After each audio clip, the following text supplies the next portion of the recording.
আসসালামু আলাইকুম। সকলকে স্বাগতম সাদ এগ্রো মিডিয়া ইউটিউব চ্যানেলে। ভাইরা আমার, আজকে যে আলোচনার বিষয়বস্তুটা আমি আপনাদের সামনে নিয়ে হাজির হয়েছি তা হলো ভিটামিন ও মিনারেল সাপ্লিমেন্ট।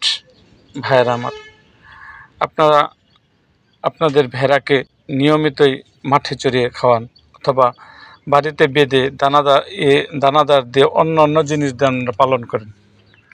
ভাইরা আমার, আপনারা যে নিয়মিত খাবার দেন, এই নিয়মিত খাবারের সাথে ক্যালসিয়াম, ফসফরাস এবং অন্যান্য ভিটামিন ও মিনারেল মিশিয়ে দেন। এটি হাড়ের স্বাস্থ্য ভালো রাখে এবং দুধ উৎপাদন স্বাভাবিক রাখে। ভাইয়েরা আমার, শুধুমাত্র আগে যখন ছোট ছিলাম তখন মুরব্বীরা বলতো বেশি বেশি কাঁচা ঘাস খাওয়া। আসলে ওই সময় চিকিৎসা বিজ্ঞান এত উন্নত ছিল না, এই জন্য মানুষ শুধু কাঁচা ঘাসের উপর, খড়ের উপর ছাগল এবং ভেড়া বলেন এবং গরু বলেন তারা পালন করত। কিন্তু বর্তমানে যেটা হইতেছে, এটা আপনারা শুধুমাত্র ঘাসের উপর নির্ভরশীল করে আপনার ভেড়া পালন করতে পারবেন না।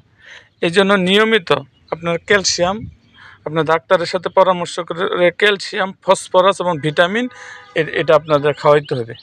আপনারা মাসের 10 দিন খাওয়ান বা মাসের 15 দিন খাওয়ান, ডাক্তারের সাথে পরামর্শ করে এটা খাওয়াবেন।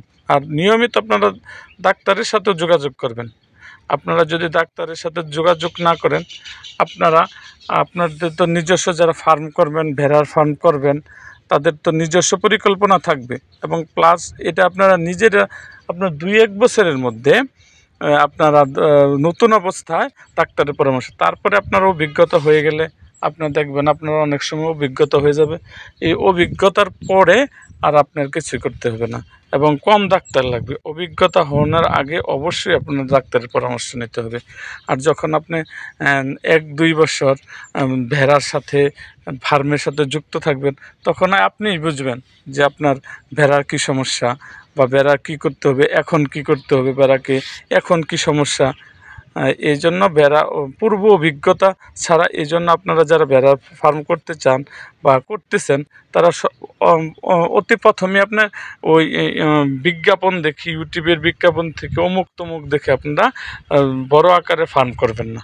এই জন্য আপনারা ছোটো আকারের ফার্ম করবেন এবং নিজের অভিজ্ঞতাকে কাজে লাগান। সো আজ এই পর্যন্তই, দেখা হবে আমার অন্য কোনো ভিডিওতে।